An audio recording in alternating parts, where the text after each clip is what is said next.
Previously. TP ni dia berasal daripada negeri Kedah lah, mengeluarkan satu filem yang bertajuk Enam Jahanam. Dia datang daripada negara China, iaitu Yunan.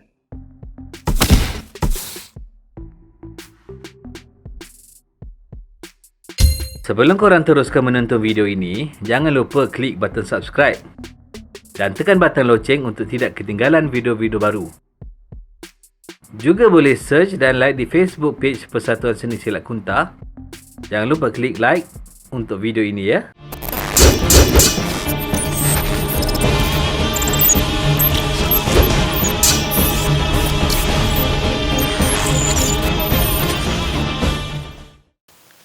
Selain tu macam mana? Persamaan dengan persatuan lain ada tak? Kalau nak kata persamaan ni, kita sedia maklum, kalau nak sama pun dengan silat, itu silat kalimah lah. Silat kalimah. Silat kalimah. Sebab silat kalimah ni dia daripada satu rumpun, iaitu istana yang sama, Panglima Ismail. Oh sama. Sama. Panglima Ismail dengan Panglima Taib tu sama. Sama. Sama. Dua-dua panglima. Kira macam satu level, satu batch lah. Satu batch. Sebab Panglima Ismail ni dia macam dia orang ni kalau duty ni ada rotate lah, ada jadual. Hari ni kau bertugas, aku balik kampung sekejap. Dia ada rotation. Jadi mungkin dia orang ni satu perguruan. Dan saya dipahamkan Parang Lading tu raja menghadiahkan kepada Panglima Ismail, tepi dihadiahkan kepada Panglima Taib. Jadi pada waktu tu kalau raja kata Panglima Taib, ini Parang Lading, mana kata si pertubuhan silat ni, jadi dia bawa Parang Lading lah. Dia bawa tepi lah. Macam tu. Jadi dia punya susunan tu dah ketetapan dia tu Allah dah tentu dah. Maknanya silat ni daripada Kedah betul lah. Daripada istana Kedah. Gerak-gerak dia ada persamaan dengan gerak Tomoy ke? Sebab Kedah kan bersebelahan dengan Siam kan. Dan benda tu dia tak lari lah. Sebab apa, Panglima Taib ni kita pun tak tahu, wallahualam dari mana dia belajar, sama ada dari pedagang Cina ke. Sebab kita ada nama Kuntau tadi tu. Mungkin boleh kata dia pun belajar. Dan tentu satu ilmu ni dia perlu belajar. Dia bukan datang terus orang dalam mimpi ke apa, dia mesti berguru. Jadi Panglima Taib ni kita tak tahu siapa gurunya.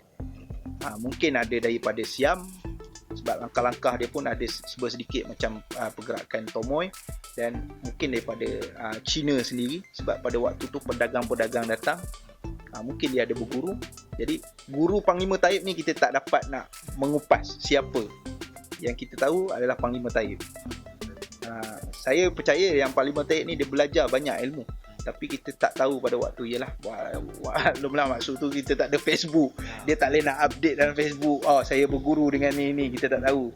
Tapi apa yang kita tahu, okey, ini ilmu yang dia bagi, dan ilmu ni ternyata dia digunakan di dalam peperangan. Pada waktu itu melawan lanu-lanu yang datang untuk menyerang istana. Jadi ilmu tu dah, orang kata, buah-buah yang ada dalam pertubuhan seni silat Kota Tepi ni diguna pakai waktu peperangan. Bukannya direka-reka, dah orang kata dah pure dah guna. Panglima Taib dia gunakan pada waktu itu, menghapuskan lanu-lanu penjahat-penjahat di sekitar kita negeri Kedah. Sama juga dengan Arwaham, sama juga dengan Sri Kandi Siti Aminah. Dia pun menggunakan ilmu yang dibagi oleh ayahnya pada waktu itu untuk melawan orang-orang jahat. Dan juga arwah Zainul Abidin gunakan pada waktu peperangan komunis pada waktu itu. Sama. Dan dia turun kepada Haji Abdul Rani. Haji Abdul Rani pun gunakan buah yang sama, pelajaran yang sama pada zaman komunis, melawan komunis, dan juga pada zaman 13 Mei yang kita sedia maklum. Jadi buah ni dah diuji pada berapa peringkat dah. Itu yang kita rasa, cuma kita tak tahulah dari mana Panglima Taib mempelajari ilmu. Kalau mengikut silibus perguruan seni silat Tepi Kuntau Tepi, apa yang ada dalam silibus tu? Maksudnya daripada awal perlu belajar apa? Okey, sebelum sampai ke peringkat TP lah. pada saya dipahamkan pada zaman dulu dia tak ada pun syllabus. Okey, tak ada susunan, tak ada. Cuma dia melihat kelebihan ataupun keupayaan anak murid tu. Dia tengok anak murid tu dia lebih yakin, lebih senang nak mengajar, lebih senang nak tunggu ilmu, jadi dia bagi. Dia turun sebab kita tahu manusia ni tak sama. Ada yang besar, ada yang besar kecil, ada yang pendek, ada yang panjang, ada yang tangan panjang, kaki yang panjang. Jadi dia berlainan. Tapi bila dah masuk ke era zaman moden ni, maka kita pewaris ketiga telah meletakkan susunan syllabus untuk kerana untuk kemudahan untuk pelajar-pelajar mempelajari syllabus ni. Jadi dia letak susunan A, B, C, iaitu peringkat pertama tali pinggang putih. Kau mesti menghabiskan sekian-sekian pelajaran baru naik ke tali pinggang kuning, kemudian baru naik ke tali pinggang merah. Jadi kita ada beberapa orang kata tangga untuk capai ke satu tahap di mana okey dah boleh main senjata TP. Walau bagaimanapun daripada tali pinggang putih, pelajar tersebut dah layak, sebenarnya dia dah mempelajari langkah-langkah. Dia belum belajar pusingan TP, dia telah mempelajari langkah-langkah TP.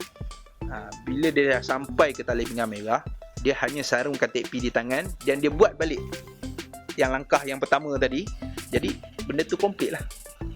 Cuma kita tak bagi pada peringkat awal kerana kita tahu pada waktu tu TP tak ada TP plastik, semua TP besi dan berat, dan benda tu boleh menyebabkan kecederaan pada diri sendiri. Jadi kita hadkan, kita kata jangan. Tapi pada zaman sekarang dah ada TP plastik, dah macam-macam TP jenis. Kita pukul orang pun tak sakit untuk latihan. Jadi kita dah orang kata dah open lah, nak berbanding dengan zaman dulu dan zaman sekarang. Itu tujuan kita adakan syllabus. Sebenarnya untuk kalau diri saya sendiri, saya berharap, kalau diri saya sendirilah, saya berharap saya menjadi seorang yang lebih pakar dalam senjata TP. Saya tak mau senjata lain, tapi saya nak pakar. Senjata lain saya belajar, cuma saya nak pakar. Kalau orang kata, kalau kita kenal dulu, Bruce Lee, orang nak tahu senjata dia nunchaku kan. Kita sebut Bruce Lee, orang dah buat gaya nunchaku. Gaya dia yang berlibas Orang pegang nunchaku je, orang mesti buat gaya Bruce Lee. Jadi harap saya pada diri saya, biar orang nampak TP, orang trademark tu orang nampak saya. Macam tu harapan saya. Dan untuk semuanya senjata TP ni, saya berharap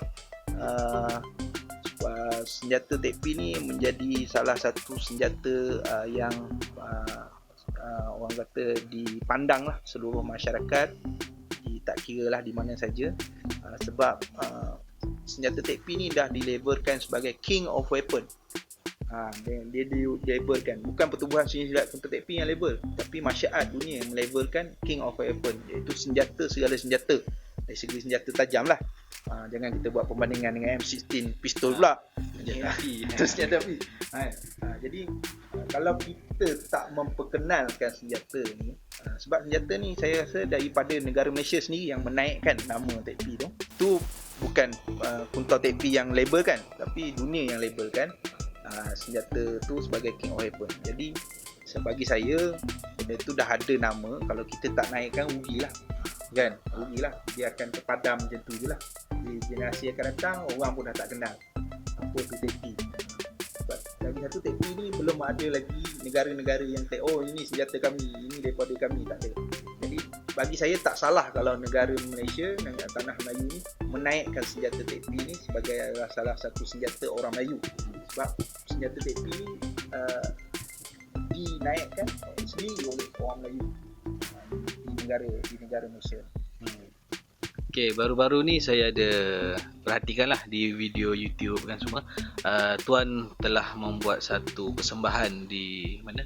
Rusia ya? Yeah. Di Rusia, dan juga membuat satu seminar di USA. USA kat mana tu? USA tu kita buat di Kentucky. Macam Kentucky Fried Chicken. Memang asal Kentucky Fried Chicken di situ. Jadi nama dia pun di Kentucky. kita buat itu. Alhamdulillah seramai 40 orang. Ini atas berkat usaha Profesor Jak Othman. Beliau tidak kedekut untuk sharekan ilmu Melayu di serata dunia, dan kami terpanggil untuk pergi mengajar sana. Yang pergi bukanlah silat tekpi saja, silat gayung pun ada, silat tua dari Penang pun ada, silat harimau berantai ada, dan ada lagi 2 silat kalau tak salah saya lah, yang pergi untuk mengajar di sana untuk membuat seminar. Jadi saya kat sini saya ambil kesempatan untuk mengucapkan terima kasih lah kepada Profesor Jak Othman kerana memberi peluang kepada Kuntau Tekpi untuk mempertengahkan permainan Kuntau Tekpi kepada masyarakat luar. Dan baru-baru ni saya dipanggil oleh dunia silat Melayu, dunia seni silat Melayu untuk mempromosikan persilatan di Rusia, dan beberapa silat yang pergi antaranya adalah gayung makrifat, silat gayung pesaka, silat gayung Malaysia, silat panji, dan ada satu tim gendang sanggar warisan. Bersama-sama pergi ke sana untuk mempromosikan silat. Kami mempromosikan silat Malaysia. Dan alhamdulillah bila kami pergi ke sana selama 2 minggu, kat sana seluruh masyarakat dari merata-rata dunia turun untuk mempromosikan masyarakat masing-masing. Jadi apabila balik ke Malaysia, alhamdulillah kita di seni silat telah diangkat oleh Jabatan UNESCO. Telah diangkat oleh UNESCO. Seni silat ini adalah daripada Malaysia.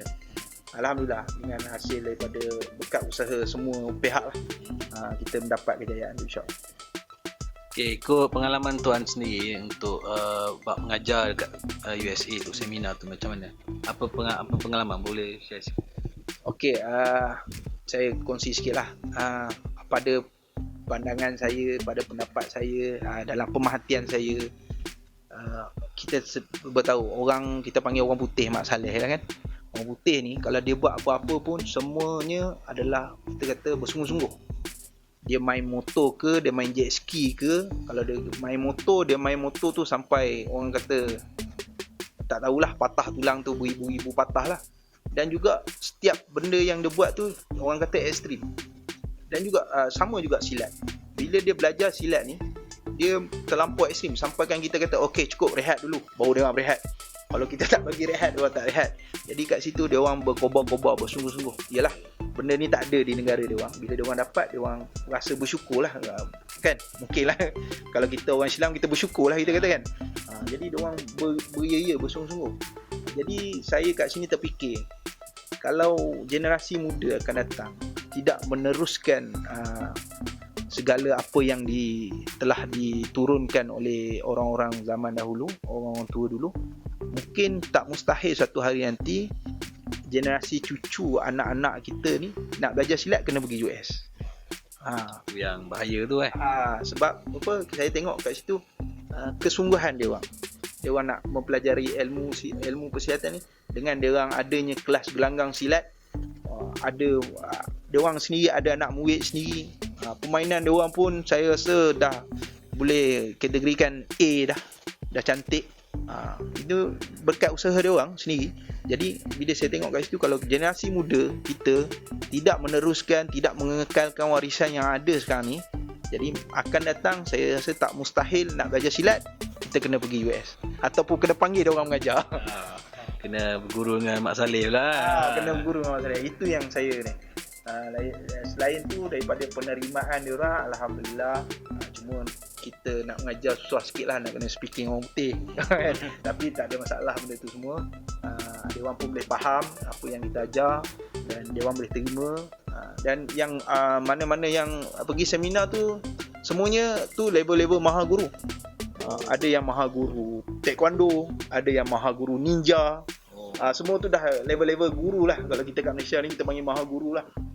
Semua tu dah level. Kalau taekwondo tu dah berdandan lah kita kata kan. Tapi dia orang sanggup rendahkan diri datang untuk menuntut ilmu silat. Itu yang respect dia orang. Respect dia orang sebab dia orang bersungguh-sungguh kan nak belajar kan.